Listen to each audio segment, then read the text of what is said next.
प्यारे मित्रों, आज हम लोग पढ़ेंगे। अगला अध्याय है गुरिल्ला युद्ध पर माओ त्से तुंग का दृष्टिकोण या विचार। ठीक है, चलिए सबसे पहले हम शुरुआत करते हैं माओ त्से तुंग का परिचय। माओ त्से तुंग नाम से ही पता है ना। माओ, माओ त्से तुंग, तुंग फुंग चिंग फिंग, वैसे भी आप लोग जानते हैं ये सब चीनियों का नाम है।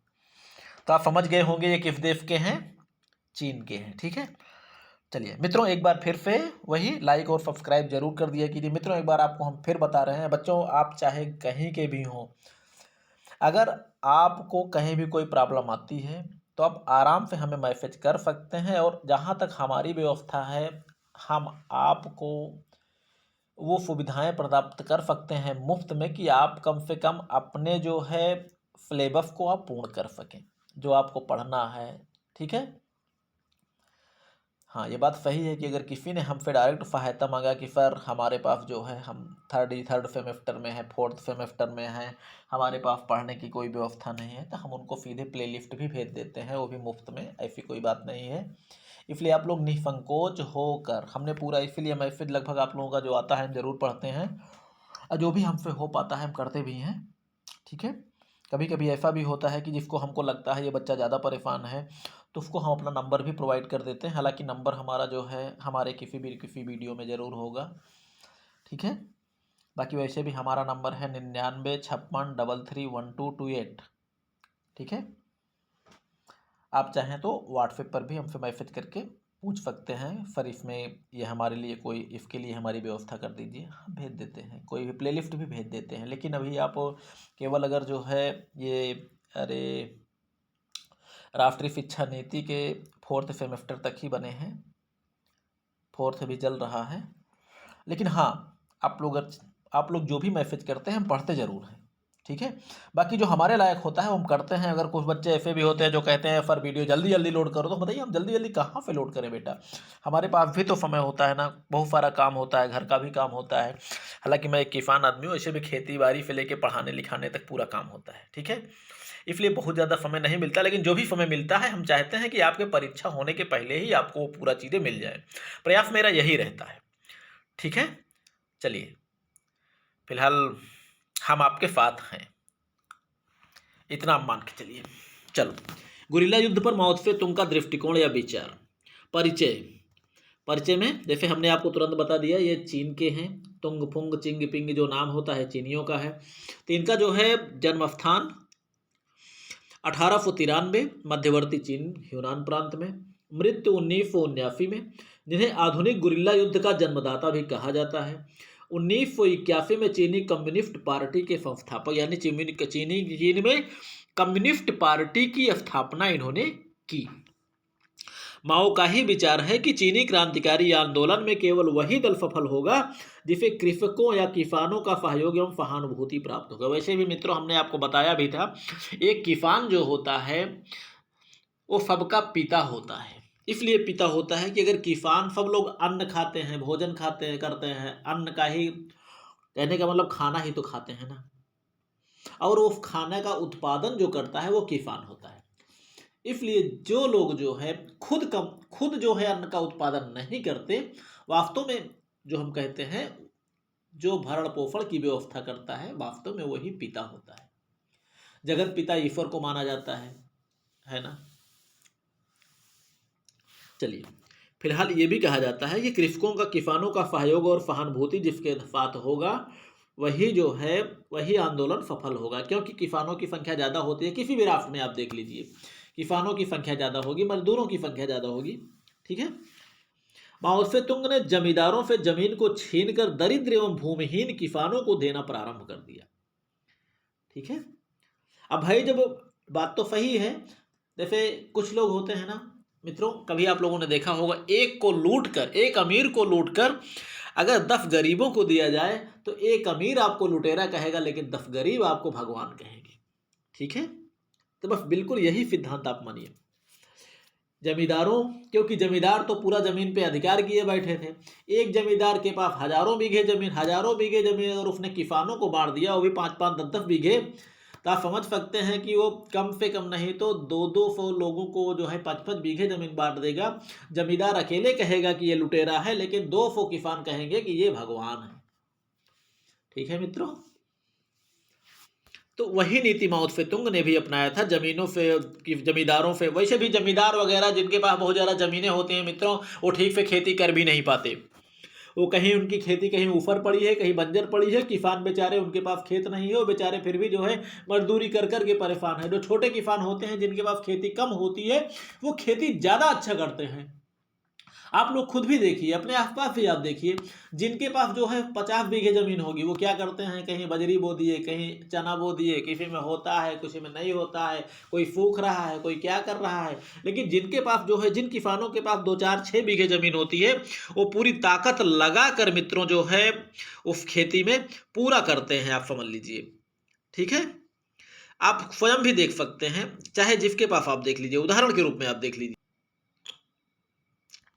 और इसी का परिणाम हुआ था कि जमींदारों को भूमिहीन कर उन पर कर भी लगाया और कर से प्राप्त धन को किसानों में बांटना शुरू कर दिया, जिससे किसान जो है माओ कृषक वर्ग या किसान जो है माओ की सेना में भर्ती होने लगे। वैसे भी कुछ भी आप देख लीजिए, जो लड़ने की बात होगी, युद्ध में सैनिकों की बात होगी, तो वहां किसी अरबपति करोड़पति या किसी मंत्री मुख्यमंत्री प्रधानमंत्री का बेटा नहीं जाता, सब किसानों के ही बच्चे जाते हैं उसमें। ठीक है, देश की यानी सुरक्षा का भार किसानों के बच्चों पर, मजदूरों के बच्चों पर, इधर जो है सबके पेट भरने का दायित्व तो किसानों पर। देखा जाए तो किसान और किसानों के बच्चे यही तो संपूर्ण देश को चला रहे हैं, देश को सुरक्षित रखे हुए हैं। ठीक है, फारिफ अगर इनको निकाल दिया जाए तो देश में कुछ नहीं बचने वाला। ठीक है, तो यही वजह थी मित्रों कि जब किसानों में बांटना इन्होंने प्रारंभ कर दिया तो किसान वर्ग माओ से इतना प्रभावित हुए कि माओ ने कह दिया कि हमारे सेना में भर्ती हो जाओ, तो उसकी सेना में इन्होंने भर्ती होना प्रारंभ होने लगे। और 1927 में किसानों एवं मजदूरों को मिलाकर माओ से तुंग ने जो सेना का गठन किया उसको उसने नाम दिया लाल सेना। वैसे भी आज के जीके के प्रश्नों में भी पूछा जाता है, लाल माओ क्या बोलते हैं, चीनी सेना को लाल सेना के नाम से जाना भी जाता है। ठीक है, माओ ने छापामार यूनिटों का गठन करके उन्हें शत्रु के कमजोर चौकियों पर छापा मारकर शस्त्र एकत्रित करने का कार्य सौंपा। यानी सरकार उस समय जो थी छोटी छोटी टुकड़ियों को एकत्रित किया और वहां सरकार की चौकियों पर, जैसे आजकल थाने और चौकी होते हैं, कुछ हथियार तो होते ही होंगे चौकियों में, तो वैसे उन्होंने भी जो है सरकार की चौकियों पर, सुरक्षा चौकियों पर छापा मारकर वहां से कहा बंदूकों को छीना जाए, और जो बंदूक पाए उस बंदूक से अपने जो है छापामार यूनिटों को इन्होंने सुसज्जित किया, सबको हथियार दिया इन्होंने। 1 लाख लाल सैनिकों के साथ लेकर उस समय जो गवर्नमेंट थी वो च्यांग काई फेक की थी, उनके विरुद्ध इन्होंने प्रस्थान किया और 1945 में संपूर्ण चीन पर माओ के नेतृत्व में लाल सेना का आधिपत्य हो गया। ठीक है, 45 में अर्थात संपूर्ण चीन पर माओ ने नेतृत्व स्थापित कर दिया अपने लाल सेना के दम पर, और 1949 में चीन में कम्युनिस्ट शासन की स्थापना करके आधुनिक चीन के संस्थापक बने। ये प्रश्न मित्रों पूछा जाता है, आधुनिक चीन के संस्थापक किसको कहा जाता है, तो आप समझ लीजिए माओ त्से तुंग है। मित्रों माओ त्से तुंग आप समझ लीजिए इस तरह है।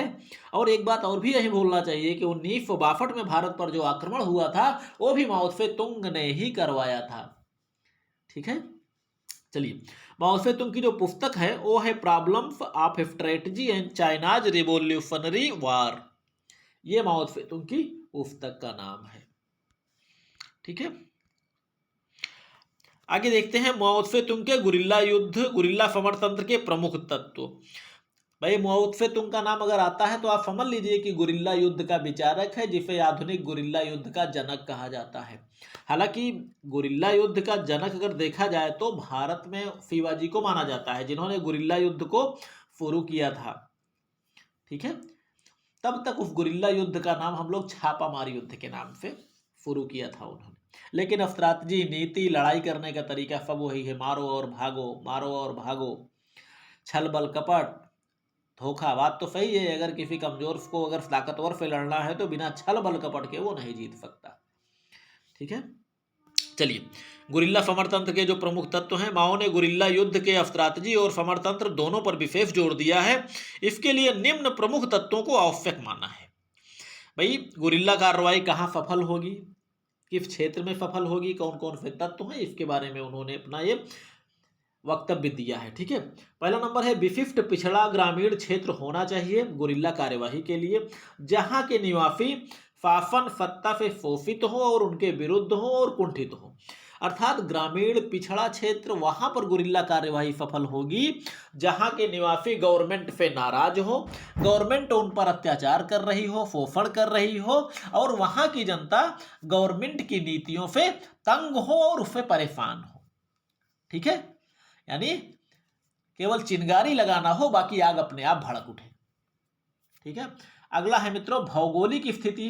भौगोलिक स्थिति पर्वतीय, पहाड़ी, पठारी, घने जंगल होने चाहिए जिससे गुरिल्ला को छुपाव की सुविधा मिल सके। कहने का मतलब गुरिल्ला कार्रवाई वहीं सफल होगी जहां पर छुपने की व्यवस्था होना चाहिए। अर्थात मारो और भागो की रणनीति अपनाना है तो भाग कर जाएंगे कहां, छुप लेंगे, भाग कर छुपने की बात है इसमें।